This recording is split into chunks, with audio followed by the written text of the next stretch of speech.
प्रवचन सार में आचार्य देव ने फिर प्रेरित किया। 186 नंबर की गाथा में उन्होंने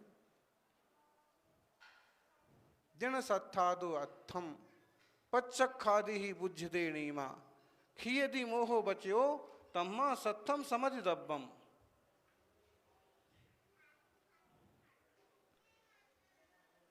बोले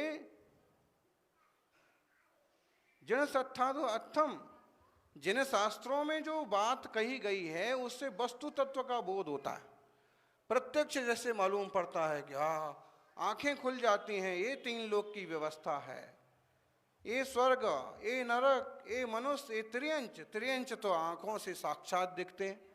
मनुष्य हम खुद हैं, देव भी होंगे, नारकी भी होंगे, जिन वाणी सब कुछ जैसे साक्षात बताती है, और कोई नहीं बताता।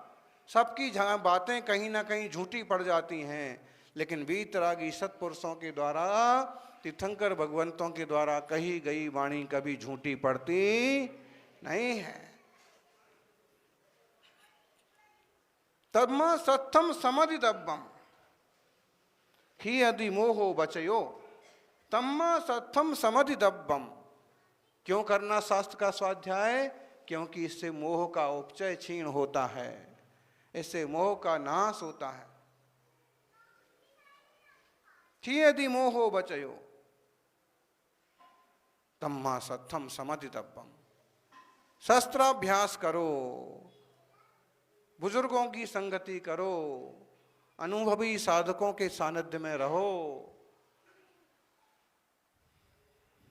तम्मा सत्थम समधिदब्बम। प्राकृत के शब्द हैं, बहुत परफेक्ट। तम्मा सत्थम, किस लिए? क्यों शास्त्र का अभ्यास करो? शास्त्राभ्यास के बिना कुछ भी मंगल होने वाला नहीं है।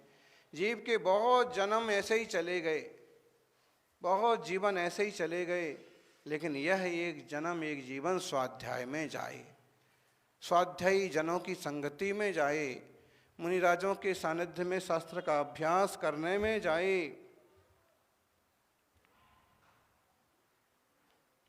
आत्मार्थियों, एक स्वाध्याय करने से चारों कसाएं भग जाती हैं।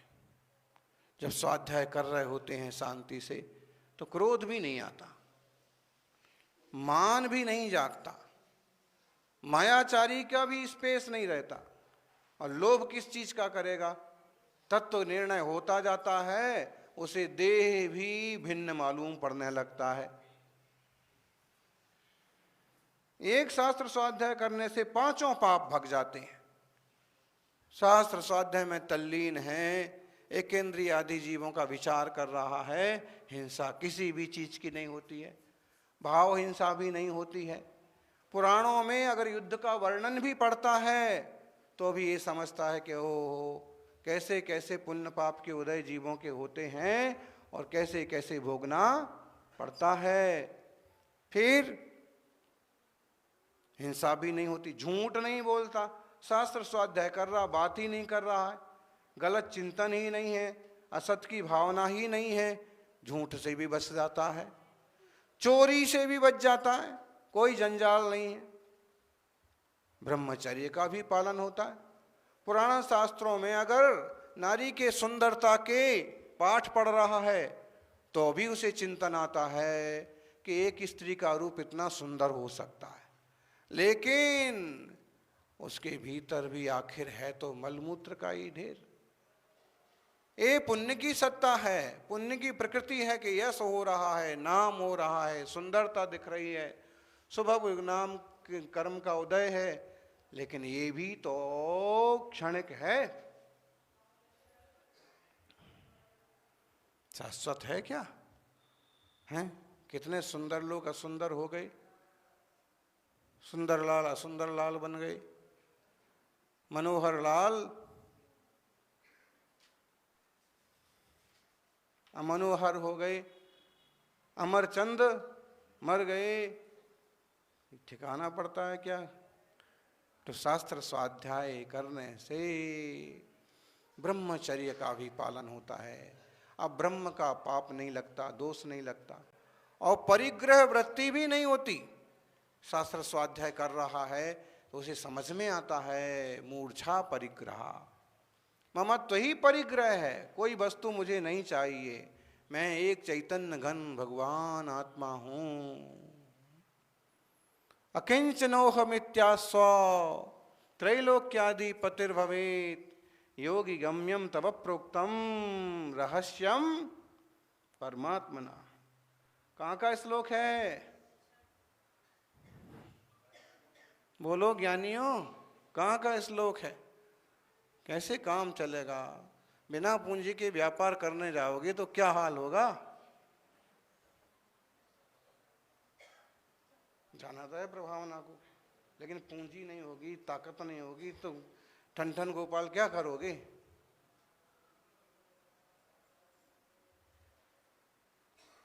बोलो अजीत जी, कोई शास्त्र का नाम तो लो कम से कम।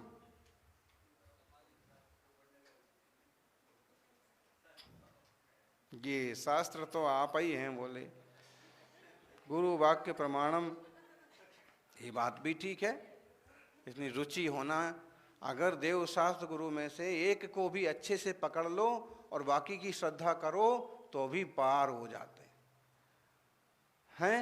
ये श्लोक है आचार्य देव गुणभद्र सूरी का, आत्मानुशासन का। वो कहते हैं जो ज्ञानी विचार करता है अकिंचनोहम, मैं कुछ नहीं हूं, मेरा कुछ नहीं है, बोले ये हमने रहस्य बताया है आपको भगवान बनने का। बड़े बड़े योगी जिस रहस्य को बड़ी तपस्या से पाते हैं वो हमने एक छोटे से श्लोक में बताया है, परिपूर्ण होने का। जब हम इस देह के एक पुद्गल परमाणु को भी अपना नहीं समझते हैं ज्ञानी, तब जाकर के पर को पर, स्व को स्व अनुभव करके स्वरूप को उपलब्ध हो जाते हैं। समय की कीमत करने वाले समय सार को पाते हैं।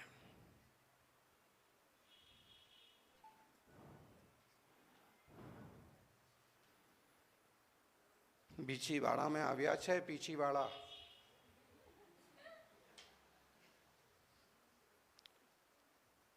पीछी वाले जो होते हैं वो समय सार स्वरूप की अनुमोदना अनुभूति करते हैं। जिनवाणी कड़वी नहीं है, जिनवाणी खट्टी नहीं है, जिनवाणी तो अमृत रसाल।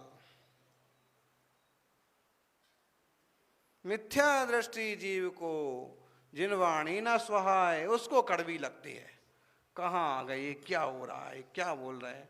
आत्मा शाश्वत है, वीतरागी भगवान है, सर्वज्ञ होते हैं, क्या फिजूल की बातें चल रही हैं। मिथ्या दृष्टि जीव को जिनवाणी न सुहाए, के ऊंघे, के लड़ पड़े, के नाराज होके बैठ जाए।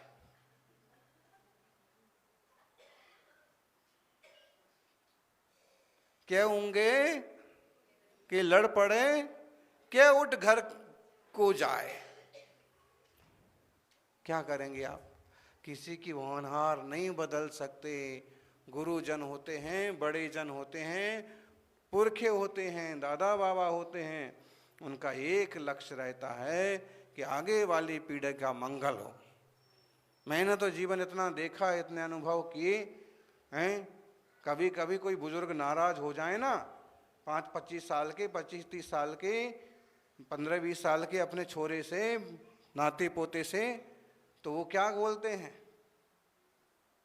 एक बार गुरु महाराज बोले, उनको कहा कि हम भी उपवास करेंगे, हम भी उपवास करेंगे। बोले बेटा तुम जितना पानी नहीं पी सकते हो उतना हमने दूध पिया है। आज तक तुमने जितना, तो हमने कहा सच्ची बात है, आपकी दीक्षा ही 50 साल की हो गई। उस समय उनकी 40 साल की दीक्षा। हमने कहा जितनी हमारी उम्र नहीं उससे तो आपकी।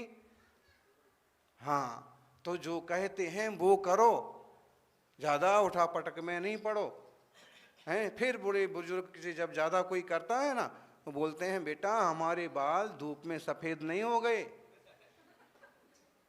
नहीं, दिलीप तो काले करके आ गए, इनको कोई कह ही नहीं सकता कि धूप में हुए कि छाया में हुए। बोलो उसका मतलब ये है कि एक एक बाल पर हजार हजार अनुभव लेके दुनिया कैसे चलती है और कैसा करने से क्या होता है। ये झुर्रियां ऐसे ही नहीं पड़ गई, एक एक झुर्री में 100 अनुभव छुपे। बड़ी समझने की बात है। ऐसे ही जिनवाणी, ऐसे ही आचार्य भगवान कहते हैं कि ऐसे ही नहीं लिख दिया हमने, योगी गम्यम तब प्रोक्तम, योगियों ने, हमारे गुरुओं ने जो अनुभव किया, जो जाना समझा, वो बात मैंने आप लोगों को रखी।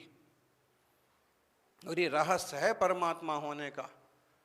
तो ऐसे अद्भुत है जिनवाणी, जितनी महिमा करें उतनी अपार है। शास्त्र स्वाध्याय के बल पर आचार्य आदि सागर अंकलिकर मुनि बन के पार हो गए। शास्त्र स्वाध्याय के बल पर शांति सागर महाराज हैं, आचार्य शांति सागर जी छाणी वाले महाराज ने भी अपने छाणे के लोग आज उपस्थित भी हैं। शास्त्र स्वाध्याय उस समय में नहीं था ऐसे बड़े बड़े आदर्श, तो शास्त्र स्वाध्याय और चारित्र की रुचि लग गई तो चारित्र प्राप्त कर लिया। ऐसे सम्यक दर्शन ज्ञान चारित्र का मार्ग है शास्त्र। सभी इस मार्ग से चलें और जिनवाणी को खट्टा मीठा चरपरा कड़वा कसायला न समझ करके औषधि है। औषधि अगर कड़वी भी है, कभी लगता है कड़वा भी लगता है। जैसे महाराज जी जब बोलते हैं ना, क्या विषय भोगों में पड़े हो, क्या स्त्री की सुंदरता पर रिझे हो, तो कई लोगों को ऐसा बुरा लगता है कि खुद तो नंगे बाबा बन गए, हमारी अच्छी सुंदर घरवाली है उसको भी टोकते फिरते हैं। अरे उसको नहीं टोक रहे, उससे नहीं छुड़वा रहे आपको, ना आपसे कह रहे कि छोड़ दो, लेकिन वस्तु व्यवस्था का बोध करा रहे कि रियली क्या है, समझ तो लो। ये पक्का पता है जब तक दर्शन मोहिनी का उपशम क्षय क्षय उपशम नहीं होगा तो सम्यक दर्शन नहीं होगा, और जब तक दर्शन मोहिनी का उपशम क्षय क्षय उपशम नहीं, चारित्र मोहिनी का उपशम क्षय क्षय उपशम नहीं होगा तब तक चारित्र नहीं होगा। लेकिन बार बार बार बार छेनी मारते रहेंगे तो जरूर निशान तो पड़ ही जाएगा। रसरी आवत जात ही शिल पर परत निशान।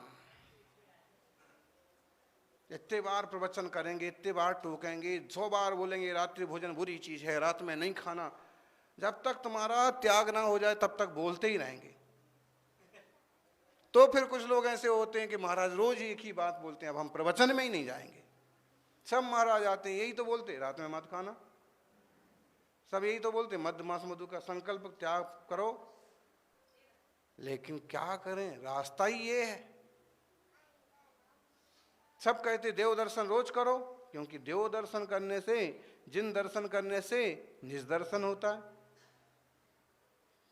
तो जब 1000 लोगों को बोलते हैं तो 4 लोग तो तैयार हो ही जाते हैं, और कहते भी हैं फिर जिंदे 4 मरे 1000। अगर 4 जिंदा आदमी हैं तो वो बड़ा काम कर जाते हैं, और 1000 मुर्दे हों तो अभी कोई मायने नहीं।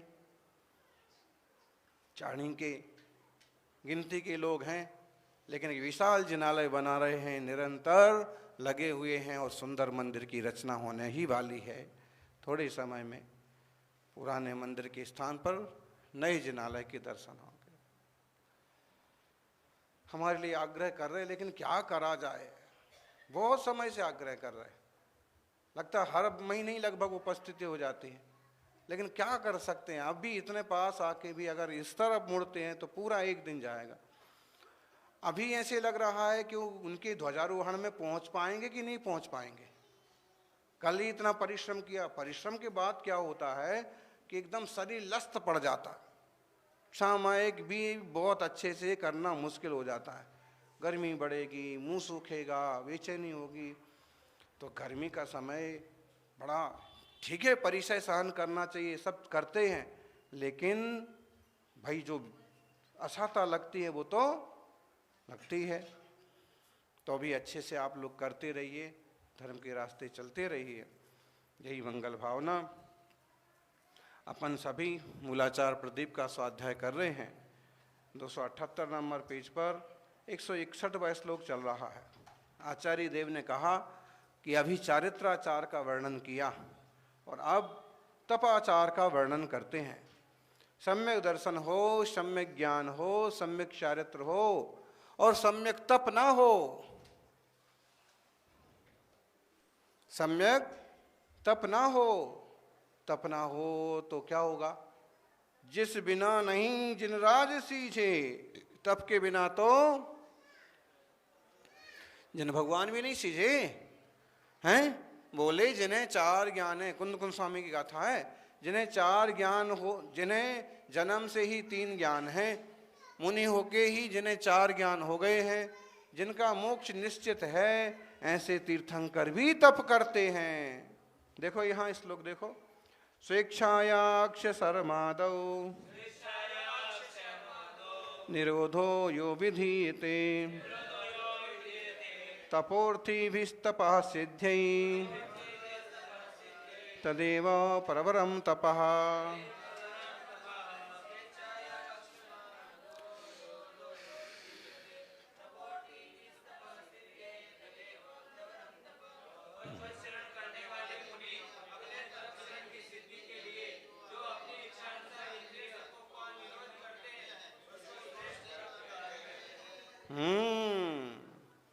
सिद्धि के लिए, आत्म सिद्धि के लिए मुनिराज तप करते हैं। बाह्यभ्यंतर भेदाभ्याम द्विधा सत्तप उच्यते तद्बाह्यम षड्विधम सोडा भ्यंतरम च भवान्तकम।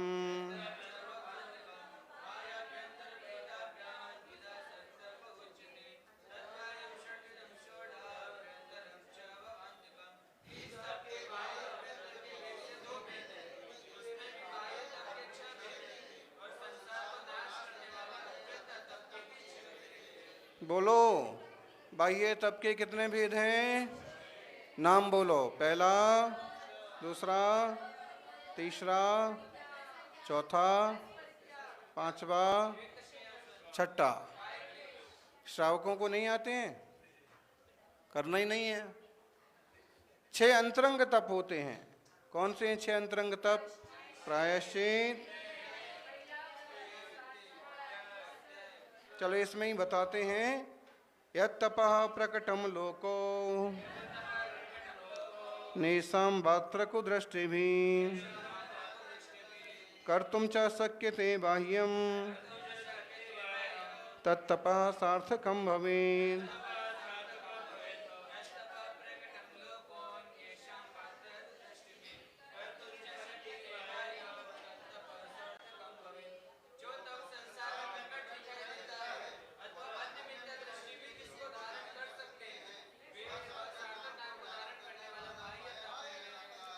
बताओ, उपवास आदि को बाह्य तप क्यों कहते हैं? अध्यक्ष कौन है? अध्यक्ष से पूछने की शुरुआत करते हैं। छाणी के अध्यक्ष कौन है? तो यहाँ के अध्यक्ष कौन है? वहीं से, बड़े से शुरू करो। उपवास आदि को बाह्य तप क्यों कहते हैं? मुनिराज ने उपवास किया तो उपवास को तप कहते हैं, लेकिन शास्त्र में उपवास को बाह्य तप कहते हैं। क्यों? क्योंकि बाहर दिखते हैं, सबको पता पड़ता है कि आज महाराज ने उपवास किया, तपस्वी सम्राट ने बड़े बड़े उपवास किए, बड़ी तपस्या की। ये बाह्य तप है। अनशनाव मोदर्य वृत्ति परिसंख्या, यानी व्रत परिसंख्या ले लिया, नियम नहीं मिला, अरे रे आज महाराज का उपवास हो गया, कठिन नियम था, तो बाहर से दिखते हैं। एक बात। दूसरी बात, दुनिया के और लोग भी ये कर लेते हैं। आधा अधूरा उपवास तो नेता भी कर लेते ना हैं। कभी कोई झगड़ा टंटा पड़ जाए पक्ष विपक्ष में तो अनशन पर बैठ जाते 4-6 घंटे को, बाथरूम में जाके समोसा खा के वापस आके बैठ जाते हैं। तो दुनिया वाले भी ऐसा उल्टा सुल्टा कर लेते हैं, लेकिन दिगंबर जैसा बाह्य तप दुनिया में कोई नहीं करता। निर्जल उपवास। तो ये बाहर से देखते इसलिए बाह्य तप कहलाते हैं। उनके नाम देखो, आद्यम चानसनम सारा मौमोदर्य संज्ञ कहा, द्वितीयं सत्तपो वृत्ति परिसंख्यान मूर्जितम, ततो रस परित्यागो विविक्तो शयनासनम, कायक्लेशोत्र सोढ़ेति तपो बाह्यम सुखाकरम।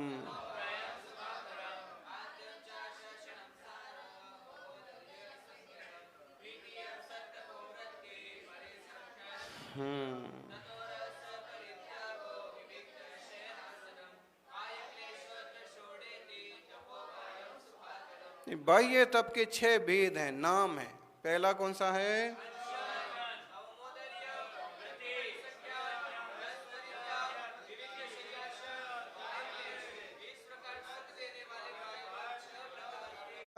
अरे सब ऐसे, और फिर अजीत जी वगैरह सभी हैं, उनके कितने चौके थे, कितने चौके लगाए उन विचारों ने। एक ही परिवार था, वो पूजा करते कि चौका लगाते, लेकिन फिर भी ये गुरु महाराज के जो स्तंभ हैं